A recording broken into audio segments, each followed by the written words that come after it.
ระเบียบการไหว้ทุกระดับศาสตร์เพื่อแสดงความรู้บุญคุณอันลึกซึ้งและความอาลัยหักอันสุดซึ้งถึงสหายไสสมพรพรหมวิหารอดีตกรรมการกรมการเมืองศูนย์กลางพรรคอดีตประธานสภาแห่งชาติแห่งสาธารณรัฐประชาธิปไตยประชาชนลาวคณะรับผิดชอบพิธีชาปนกิจศพระดับชาติออกระเบียบการไหว้ทุกข์ดังนี้ 1. ให้จัดตั้งพิธีไหว้ทุกข์ในทั่วประเทศเป็นเวลา5 วันนับแต่วันที่8 สิงหาคม 2026ถึงวันที่12 สิงหาคม 2026ตลอดระยะเวลาไหว้ทุกข์ให้งดทุกกิจกรรมเกี่ยวกับการจัดงานเลี้ยงการแข่งขันกีฬาศิลปะและงานบันเทิงทุกประเภท 2. ให้องค์การจัดตั้งต่างๆของพรรครัฐแนวลาวสร้างชาติสหพันธคบเก่าแห่งชาติลาวองค์การจัดตั้งมหาชนขั้นศูนย์กลางคณะพรรคองค์การปกครองท้องถิ่นสำนักงานผู้ต่างหน้าแห่งสาธารณรัฐประชาธิปไตยประชาชนลาวประจำอยู่ต่างประเทศเอาธงชาติและถุงผักลงเคิงเสานับแต่วันที่8 สิงหาคม 2026ถึงวันที่12 สิงหาคม 2026ให้สำนักงานผู้ต่างหน้าแห่งสาธารณรัฐประชาธิปไตยประชาชนลาวประจำอยู่ต่างประเทศกักเกี่ยมสถานที่จัดตั้งไว้อาลัยเปิดปื้มไว้อาลัยอยู่สำนักงานของตน 3. อยู่นครหลวงเวียงจันทน์ได้จัดตั้งพิธีวางพวงมาลาไว้อาลัย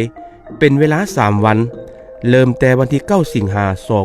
2026ถึงวันที่11 สิงหาคม 2026ตอนเช้าเริ่มแต่เวลา 8:30 นาทีถึงเวลา 12 โมงตอนบ่ายเริ่มแต่เวลา 14 โมงถึง 17 โมงบรรดากระทรวงองค์การขั้นศูนย์กลางนครหลวงเวียงจันทน์บรรดาแขวงองค์การจัดตั้งสังคมหัวหน่วยหากฐานตลอดฮอดพี่น้องประชาชนญาติมิตรที่อยู่ใกล้และไกลจงจัดตั้งคณะเข้าวางพวงมาลาไว้อาลัยตามวันเวลาที่กำหนดไว้ 4. พิธีชาปนกิจศพระดับชาติจะได้จัดขึ้นในตอนบ่ายของวันที่12 สิงหาคม 2026เริ่มแต่เวลา 13 โมงเป็นต้นไปที่สนามหลวงหรือเดินพระธาตุหลวงนครหลวงเวียงจันทน์คณะรับผิดชอบพิธีชาปนกิจศพระดับชาติ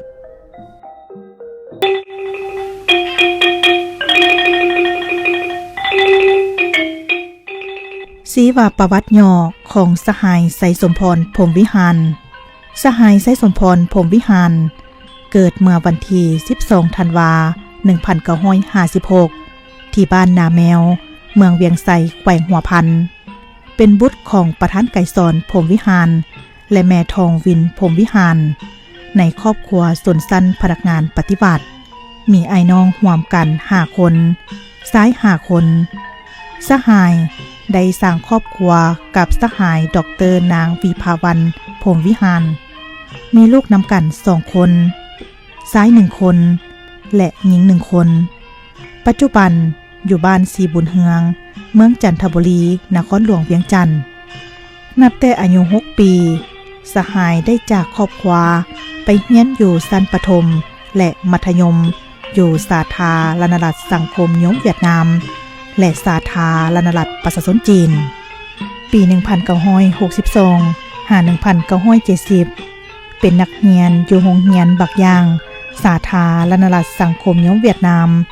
และโรงเรียนนานนิงแขวงกวางซีสาธารณรัฐประชาชนจีนปี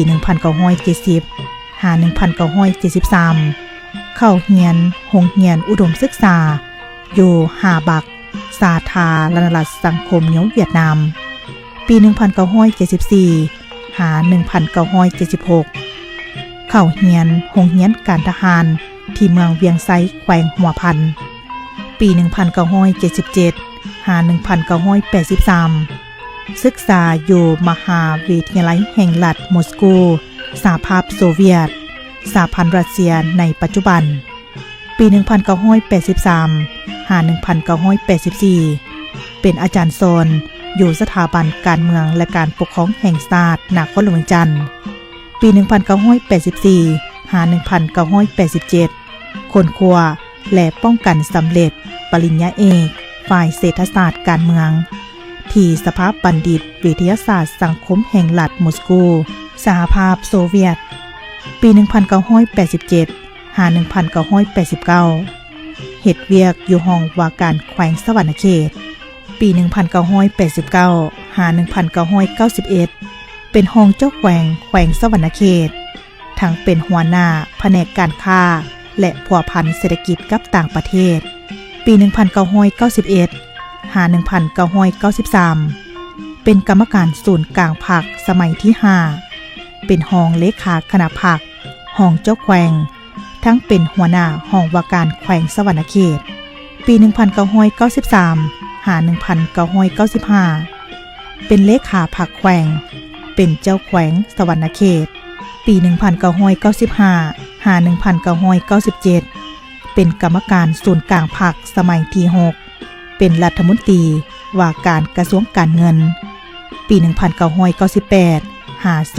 2001 เป็นสมาชิกสภาแห่งชาติสุดที่ 4 เป็นรัฐมนตรีหัวหน้าห้องว่าการสำนักงานนายกรัฐมนตรีปี 2001 หา 2006 เป็นกรรมการศูนย์กลางพรรคสมัยที่ 7 เป็นสมาชิกสภาแห่งชาติเป็นประธานกรรมาธิการการต่างประเทศของสภาแห่งชาติสุดที่ 5 ห้องประธานรัฐสภาสากลแห่งสาธารณรัฐประชาธิปไตยประชาชนลาวปี 2006 หา 2010 เป็นกรรมการศูนย์กลางพรรคสมัยที่ 8 เลขาคณะพรรคสภาแห่งชาติสมาชิกสภาแห่งชาติสุดที่ 6 คณะประจำและห้องประธานสภาแห่งชาติประธานกรรมาธิการต่างประเทศปี 2011 หา 2015 เป็นกรรมการศูนย์กลางพรรคสมัยที่ 9 เลขาคณะพรรคสมาชิกสภาแห่งชาติสุดที่ 7 คณะประจำและห้องประธานสภาแห่งชาติเดือนมังกรหาเดือนเมษายน 2016 เป็นกรรมการศูนย์กลางพรรคสมัยที่ 10 และเป็นกรรมการกรมการเมืองศูนย์กลางพรรคเลขาคณะพรรคสมาชิกสภาแห่งชาติสุดที่ 8 คณะประจำและห้องประธานสภาแห่งชาติเดือนมิถุนายน 2016 หา 2020 เป็นกรรมการศูนย์กลางพรรคสมัยที่ 10 และเป็นกรรมการกรมการเมืองศูนย์กลางพรรคเลขาคณะพรรคประธานศูนย์กลางแนวสั่งชาติสมาชิกสภาแห่งชาติสุดที่ 8 เดือนมังกร 2021 เป็นกรรมการศูนย์กลางพรรคสมัยที่ 11 กรรมการกรมการเมืองศูนย์กลางพรรคสมาชิกสภาแห่งชาติสุดที่ 8 ประธานศูนย์กลางแนวสั่งชาติเดือนมีนาคม 2021 หาเดือนธันวาคม 2025 เป็นกรรมการศูนย์กลางพรรคสมัยที่ 11 กรรมการกรมการเมืองศูนย์กลางพรรคสมัยที่ 11 ประธานสภาแห่งชาติสุดที่ 9 เดือนมังกร 2026 เป็นกรรมการศูนย์กลางพรรคสมัยที่ 12 กรรมการกรมการเมืองศูนย์กลางพรรคสมัยที่ 12 เดือนมีนาคม 2026 มาถึงปัจจุบันในกองประชุมครั้งปฐมฤกษ์ของสภาแห่งชาติสุดที่ 10 ได้รับเลือกตั้งเป็นประธานสภาแห่งชาติสุดที่ 10